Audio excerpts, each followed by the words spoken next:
We have a developing situation on the championship leader, Sterling Marlin. No, there does not appear to be anything wrong with his car, but all of a sudden he's a lap down. Marty, what's going on down there on pit road? Well, what happened, Alan, they came in that time for fuel only, and you can see the car pitting. It went over the line. They serviced the car, putting fuel in, and it was over the line. When they serviced it, they had to come down pit road, and they got a penalty after that the next lap. That will put them way back in the field. See, this time when they came in for the penalty, the team decided to go ahead and change 4 tires. What they're talking about was the lap before, when he stopped for fuel only, he was over the line. So Sterling is being shown back in 27th place, 1 lap down, and that's a big boost to Mark Martin, who is second in the championship, who is running in 8th position at the moment. Got a big shuffle in the running order. Some guys did not pit under the yellow flag. We'll reset it all for you before the green after this. Back at Chicagoland Speedway, time for our singular call to the pits. A further update on what's going on with Sterling Marlin. We go back to Marty Snyder. Well, Alan, let's show you the actual pit stop from Sterling's pit camera from the team and what they record. You can see the stop happening. You can see the official right there saying, go back, go back. They are over the line. That's the line. They serviced the car anyway while it was over the line, and that is a penalty. You cannot service the car while it's over the line, and they continued to service the car even though it was beyond the front line of their pit stall. That's why they got the penalty, and that's why the penalty was served on pit road. So Sterling goes a lap down. Man, oh man, that was tough. And that, I mean, Mark Martin, meanwhile, the closest competitor currently in the stand is Mark Martin, just 12 points behind. You know, the worst part about it, Sterling Marlin today has probably run better than Mark Martin. God, what a tough break. Cleanup continues here at Chicagoland Speedway, so let's take a break. We'll come back for the restart in the Tropicana 400.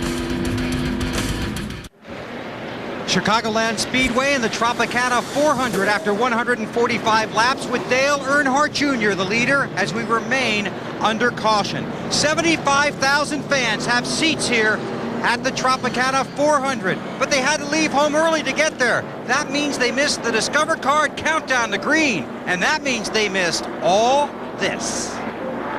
Is there a clear definition in the rule book that maintains how NASCAR governs the end of the race? No, there's not. Do you think there should be a zero-tolerance policy in post-race inspection? Well, how do you penalize a guy for having a spring that's settled? Well, you better find a spring that doesn't collapse. I think the current policy is reasonable. This is my trophy. I can give it to who I choose. Robbie Reiser, the first Golden Benny Award to you and the DeWalt crew. By the way, guys, I still got $700 for that 13-second challenge. You guys want this money or not? Wait a minute.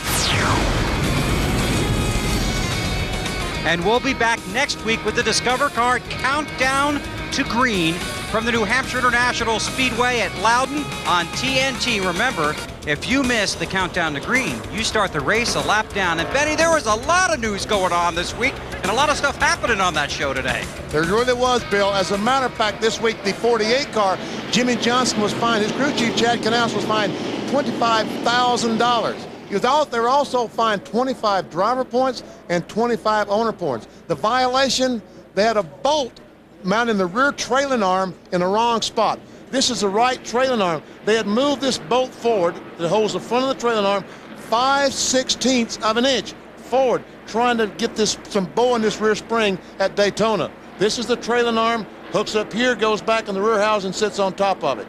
5/16 of an inch. Guys, is that worth $25,000, you think? Is it worth 25 points?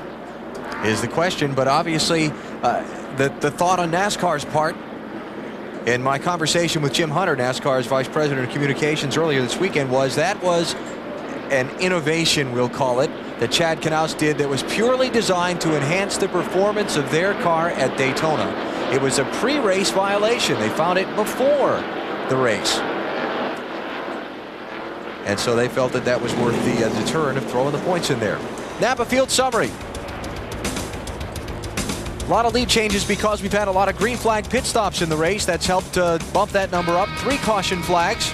The only car out of the race so far, Michael Waltrip, who has just gone to the garage. Stuart Kirby and Jeremy Mayfield now behind the wall. Mayfield's team working on a rear end gear that has burned up in their Dodge. Now, this is one of those funny restarts where the leader is not the first car on the track.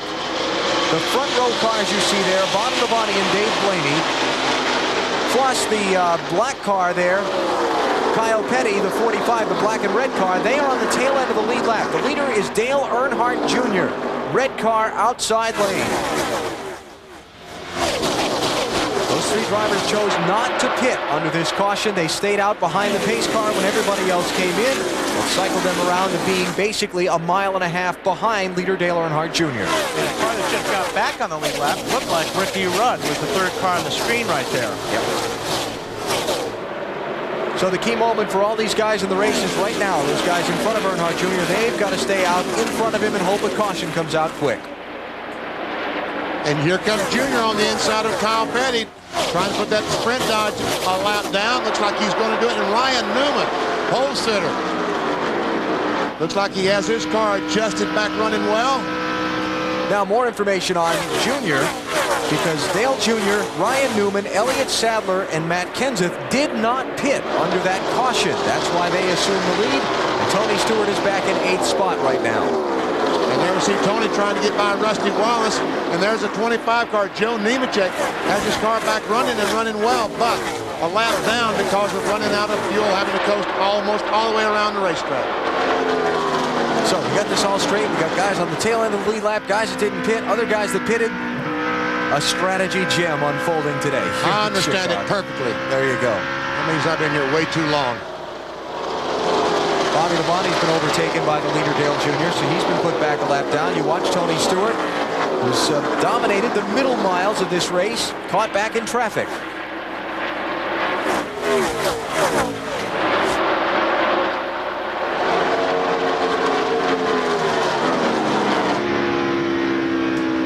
Dale Earnhardt Jr. leads Ryan Newman, Elliott Sadler, Matt Kenseth, and Dale Jarrett. 150 laps are complete of 267 that make up today's race. NBC's coverage of the Tropicana 400 is brought to you by Visa, the official card of NASCAR. By Budweiser, delivering beer at its best with the crisp, clean, refreshing taste known only to the king of beers. By Pep Boys, help for your car is just a Pep Boys away. Pep Boys, we're car people. By DuPont, bringing you the miracles of science for 200 years. And by McDonald's. Looking down on the Chicagoland Speedway, courtesy of the U.S. Army, an army of one. The Tropicana 400 is at the 157 lap complete mark. Another 10 laps around will be 250 miles in. Dale Earnhardt Jr. is the leader. Third time today he's been out in front. He's got a second and a half on Ryan Newman with Matt Kenseth, Dale Jarrett, and Jeff Gordon rounding out the top 5. Tough sledding for Robbie Gordon here just a moment ago. Robbie running back in 14th place right now, 11 seconds behind the leader, but they are checking the right side for damage. Comes off turn 2, goes up the racetrack hard on the throttle, and then a hard wall. And we know it hit it because we can see the tire rubber, the rubber on the wall. Doggone these white walls. I think that was just classic, just getting the right side tires and that gray stuff.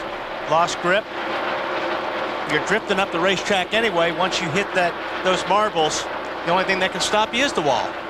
Ken Schrader's gone to the garage. Engine failure reported. His car is out of the race. And Jeff Burton slowed a moment ago like he'd lost a cylinder or something, but he still is on the racetrack. Kevin Harvick, the defending winner of this race, having a decent day. He's up in 13th place now after starting back in 32nd, Bill Weber. Absolutely, Alan, and decent days for Richard Childress Racing this year have been few and far between. In fact, Robbie hitting the wall, a classic example of how their season has gone. Next week on the Countdown to Green, we will profile Richard Childress Racing. Yesterday, we talked to Kevin Harvick about coming here to Chicago and hopefully turning his season around. We came here and did the tire test, and the car was really good when we unloaded it. The tire test, it was good when we unloaded it this weekend. So it's I wouldn't be at all surprised if we won this weekend. And here's one reason Kevin Harvick might go to victory lane. When they did the tire test, they found out this, that these sticker tires here are good. but on longer runs, scuff tires. Tires that have been run around the track maybe just say once in practice are much better. You scuff them up, they get tougher. He found out they're better in the long run. That's the news up and down pit road. You want scuffed tires if it's going to stay green. They say tire tests shouldn't count as a real test, but if you're the guy doing the tire test, Benny, it's a huge advantage. All these guys are just begging Goodyear, let me do the tire testing, because you're right. They get a test at the Speedway that's free. NASCAR only allows these teams to test, I think it's 7 times per year. When you go to the racetrack and test for Goodyear, it doesn't count against you. So Kevin Harvick's team this year could have 8 tests. And again, Harvick on the lead lap back in 13th place. Dale Jarrett trying to get 7th spot away from Elliott Sadler. Jarrett in the 88, Sadler in the 21. Gonna have to work for it, but he got it. Did it the hard way on the outside. Yep. Although Elliott's not having any of it. He made the pass and got in turn 3 a little bit too hard, drifted up the racetrack, and Elliott goes back by. Remember, Elliott did not pit on that last caution, so he's out there on older tires, but only 5 laps older. He had just stopped before the caution flag came out, so there was nothing to lose for him staying on the racetrack, and certainly everything to gain with the track position. Matt, what you got? Well, Alan, it's certainly been a tough day for both Burton brothers. Ward had trouble early. Now Jeff reports into his crew chief Frank Stoddard. I've lost a cylinder. I'm going to back off and try to ride and make this thing last as long as I can. His chances for victory gone for the day. Saw a lot of attrition in yesterday's NASCAR Busch Series race. Combination of mechanical failures and a lot of accidents, but so far it's been a fairly clean race here today. Only 3 caution flags. 2 of those for debris, 1 for a single car spin down the front straightaway. Dale Earnhardt Jr. leads the Tropicana 400.